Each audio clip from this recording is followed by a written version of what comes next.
حسن نصر الله ادعاهم دائما داعش، حتى احنا نحارب داعش.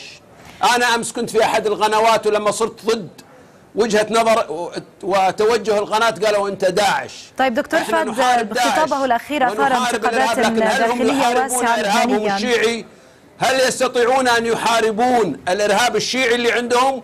احنا حاربنا ارهاب السنة وطلعنا الطيارات الى سوريا وضربت داعش، ولكن هل يستطيع ان يحارب ارهاب السنة اللي حصل، ارهاب الشيعة اللي حصل على اهل تكريت وعلى الناس؟ هل يستطيع حسن نصر الله ان يدين هذا الارهاب؟ هل يستطيع ان ينتقد سوريا وسياستها بهالقد مثل ما يقولون؟ هل يستطيع ان ينتقد ايران؟ حسن نصر الله مسلوب الاراده، لا يستطيع ان ينتقد، لذلك يتكلم بمشاعره. وللاسف الشديد نحن هنا على اساس الرد على بعض رد السيد حسن نصر الله، ولكن ايضا حسن نصر الله لا يمثل اللبنانيين كلهم، ولا هو مسؤول، ولا هو ابو اللبنانيين كلهم.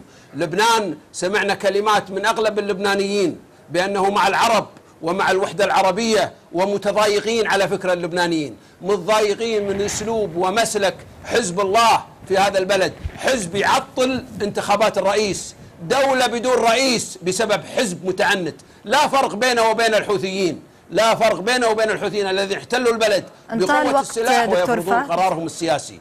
من الكويت دكتور فهد الشليمي رئيس المنتدى الخليجي للأمن والسلام، شكرا جزيلا لك.